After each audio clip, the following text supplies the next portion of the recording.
बिस्मिल्लाहिर्रहमानिर्रहीम। अस्सलाम वालेकुम दोस्तों, आज 24 तारीख है और जियोपॉलिटिक्स के मैदान से इस वक्त की सबसे सनसनीखेज और हिला देने वाली मिलिट्री रिपोर्ट सामने आ रही है। दोस्तों मैं सीधा पॉइंट पर आना चाहता हूं। ईरान की फौज यानी IRGC ने दावा किया है कि उनके एडवांस्ड एयर डिफेंस सिस्टम ने अमेरिका की सबसे घातक और deadly tomahawk cruise missile को हवा में ही उड़ा दिया है। दोस्तों जो लोग डिफेंस इंडस्ट्री को समझते हैं उन्हें पता है कि यह कितनी शॉकिंग खबर है। ईरान के प्रेस टीवी के मुताबिक यूएस की किस टॉम हॉक मिसाइल को ईरान के खुर्रम शहर प्रोविंस के ऊपर ट्रैक किया गया और टारगेट तक पहुंचने से पहले ही उसे न्यूट्रलाइज कर दिया गया। ये वही टॉम हॉक मिसाइल है दोस्तों जिसे जब यूक्रेन में लगाने की बात चल रही थी तो व्लादिमीर पुतिन ने पूरे यूरोप पर डायरेक्ट अटैक करने की धमकी दे दी थी। आखिर ये टॉम हॉक इतनी घातक क्यों है? क्योंकि ये अपने साथ 500 किलो का बम जो है वो लेकर जमीन से महज कुछ मीटर ऊपर 900 किलोमीटर प्रति घंटे की रफ्तार से उड़ती है। इसे रडार से पकड़ना नामुमकिन माना जाता है दोस्तों, पर ईरान ने इसको मार गिराया है। दोस्तों अगर ये दावा सच है तो ट्रंप और उनके डिफेंस सेक्रेटरी पीट हेगेस्ट की नींद पूरी तरह उड़ चुकी है। पूरी डिटेल आपका भाई उमर तू खोलेगा। इस वीडियो को ज्यादा से ज्यादा शेयर कर लीजिएगा। दोस्तों मेरी पिछली वीडियो पर कुछ लोगों ने कमेंट किया कि उमर भाई आप सिर्फ अमेरिका के नुकसान की बातें करते हैं, ईरान में क्या तबाही हुई है ये क्यों नहीं बताते। तो दोस्तों मेरा साफ और सीधा जवाब सुनिए, ईरान में कहां बम गिरा, कितने ब्रिज टूटे, ये तो दुनिया का हर एक बेकू मीडिया और अखबार आपको आसानी से बता देगा, क्योंकि ईरान कुछ छुपाता नहीं है। दोस्तों वो खुद कहता है कि पिछले 13 दिनों में हमारे 55 लोग मरे हैं और 7 ब्रिजेस टूटे हैं। लेकिन दोस्तों अमेरिका के पैट्रियट और थर्ड सिस्टम कहां कहां उड़ाए गए? जॉर्डन, कुवैत और बहरीन में यूएस के कितने जंगी जेट राख हुए ये बताना सबसे बड़ा चैलेंज है, क्योंकि कुवैत, यूएई और सऊदी जैसे अरब देशों में यूएस बेसिस पर होने वाले नुकसान पर पूरी तरह मीडिया कवरेज बैन लगा दिया जाता है। लेकिन आपका भाई रिसर्च करके वही छुपा हुआ सच सामने लाता है। मैं दावा कर रहा हूं दोस्तों, सैटेलाइट तस्वीरों के आने का इंतजार कीजिए।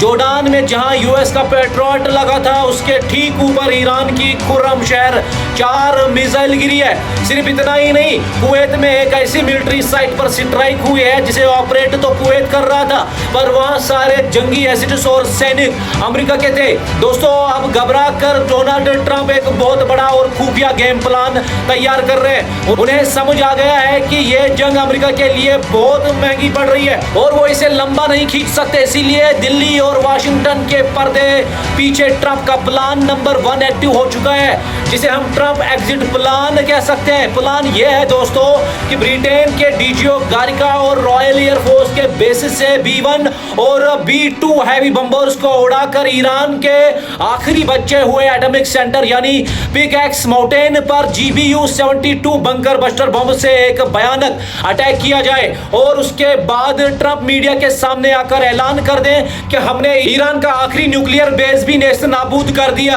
अब हम युद्ध खत्म करके वापस जा रहे हैं, यानी अपनी इज्जत बचा कर भागने का प्लान है दोस्तों। लेकिन ईरान ने भी साफ किया है दोस्तों कि अगर ज़ाग्रोस या पिकैक्स माउंटेन पर एक भी बारूद गिरा तो अगला निशाना कोई मिलिट्री बेस नहीं बल्कि सीधे तेलवी होगा। ईरान ने अपनी सारी प्लानिंग टाइट कर रखी है। अली खामनेई साहब को शहीद करके अमेरिका ने ईरान की 9 करोड़ जनता को ही खामनेई बना दिया है दोस्तों। अब उनके अंदर से मौत का डर जो है वो खत्म हो चुका है दोस्तों। इस महायुद्ध के बीच SCO समिट में एक बहुत बड़ा डिप्लोमेटिक चेकमेट हुआ है। ईरान के फॉरेन मिनिस्टर अब्बास अराची की रशिया के सिर्गी लाव्रोव और चाइना के वांग यी से एक बहुत बड़ी इमरजेंसी मुलाकात हुई। रशिया और चाइना पर्दे के पीछे से ईरान को बैक कर रहे हैं और जितनी लंबी ये जंग खींचेगी उतनी ही बड़ी हार सुपर पावर अमेरिका की तय है। और दोस्तों मेरे लिए सबसे बड़ा और दिल छू लेने वाली कॉम्प्लीमेंट क्या है पता है?